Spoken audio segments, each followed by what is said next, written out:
Well, hey there team, welcome back to the channel, welcome to my overview of Chains of Freedom.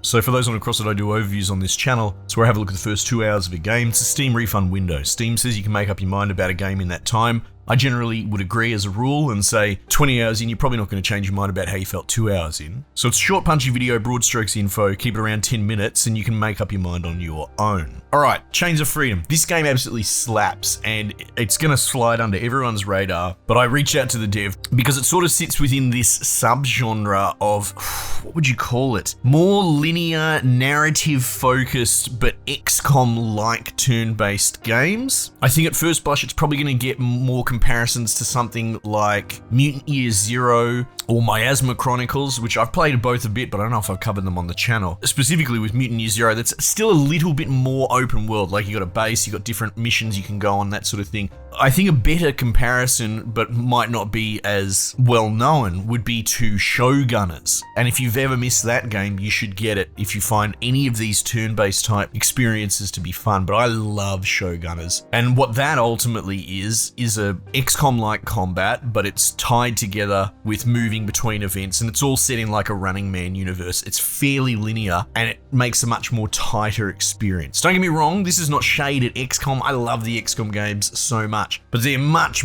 bigger and more management. The scope of gameplay is wider. Anyway, enter Chains of Freedom, which is doing exactly what I love, and I love everything about it so far. Got campy dialogue being done straight-faced by okay voice actors. It sort of made me have a bit of a moment of reflection, because I really dislike voice actors. I just do. I find that they reach so hard and take themselves so seriously. There's almost a meta layer of when the most high-tier AAA voice actor is trying to chew up the scenery and own the microphone. I just glaze over. I don't really care. Like actors acting, it's more like Glee Club having their time on the microphone. There's something about a more scrappy, rough around the edges of the people voice acting cast that just appeals to me more. You can call it jank, you can call it bad voice acting, but I just enjoy it. It feels kind of more real. Anyway, try and pick apart what that means, but that's what this is. And I love it, I really do. They've set up this universe, there's a sort of exposition dump, but it's not so bad at the beginning with a little cutscene. Seems there was like a post-apocalyptic kind of zombie crystal virus thing, but a pretty iron fist kind of ruling people's government rose up and united the people under very strict rule. You see this all the time, like Last of Us and all that sort of stuff. But it is pitched to you from the perspective of people that, you know, have grown up and live in that regime.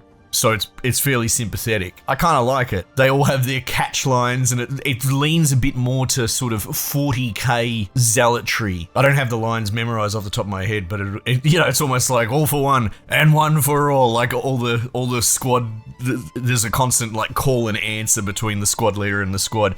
And yeah, it's camp, it's daggy, but they play it so straight that you're like, okay, I get it, right. We're in a 40k type dystopia mentality. So you start off as this squad that's going in on a helo out to mop up some sort of stragglers. There's a big bad doing some sort of deal. Like it is kind of vague and throws you in the midst of this post-apocalyptic society. But essentially you're a post-apocalyptic SEAL Team 6 going out to intercept this deal. Your chopper gets shot down, you get split up and tutorialized a bit between different members, and you come across these sort of infected monster things and local mercenary type dudes. And it's, you know, it's a bit Gears of War actually in the regime versus the Outlanders. And that seems to be a bit of a revelation. Like, they're all immune, your dudes can't get infected, and the assumption seems to be that this sort of crystal zombie infection thing doesn't really exist anymore, but what's it doing here? Or at least it's pretty rare. Anyway, so there's your narrative setup.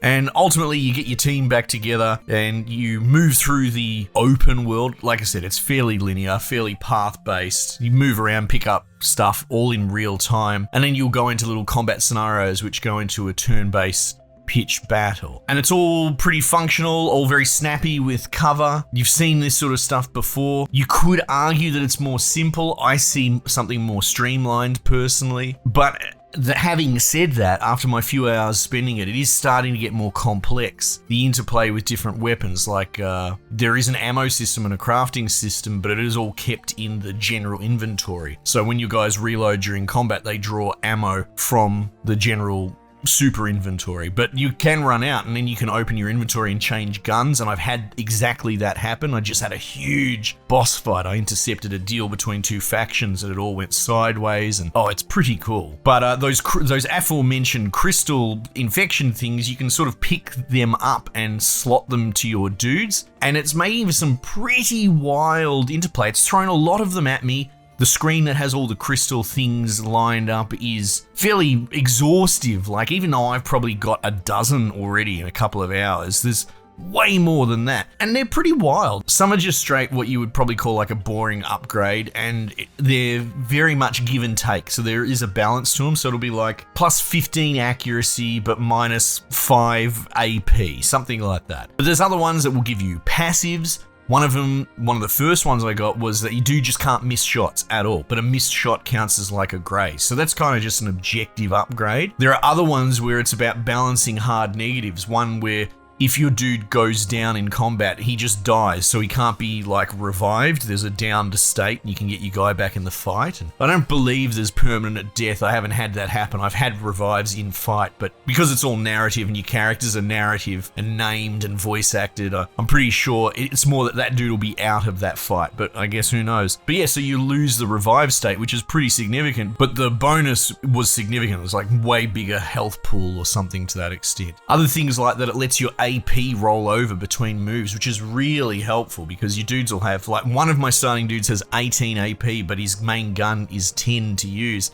So you kind of have this remainder, like, what are you going to do, especially if you're in a good position? So you give him the rollover thing and all of a sudden he's accumulating AP like crazy. Another dude picks up, he fixes his zip line. Apparently that's his thing in the squad, and you fix that along the course of the way, and that gives you a thing straight out of, I can't remember his name, but bloody the Worf character out of XCOM 2 with his zipline hook, except this one's actually useful. Can elevate you to high ground pretty easily and zip around the map, and so that opens up like a lot of flanking opportunities and elevation advantages. See, there's a lot of really good ideas going on here for such a tiny little kind of no-name package. Nothing against the devs or anything like that. Nord Current Labs, like, they don't have anything on Steam that they've done before, and I didn't see any fanfare around this. Honestly, the only reason I knew that it existed is because I'm pretty on the button myself, right? I scrub for new releases fairly aggressively. So for my part, I'll be their advertising campaign and tell you that this game is crack. I really like it. The mechanics are fun. I'm getting to a point where I'm creating my own sort of builds, and it is fairly free form. The game's not really trying to make me put this gun on that dude or anything like that.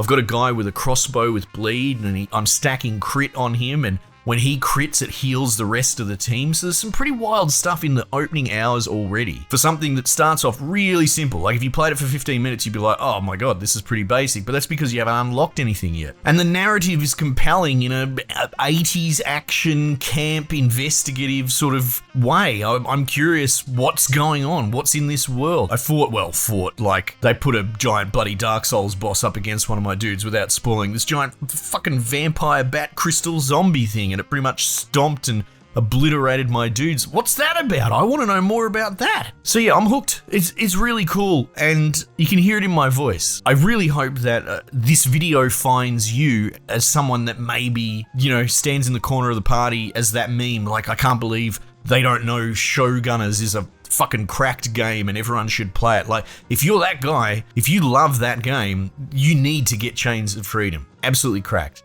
And if you find any of this interesting, you should at least wishlist both of those.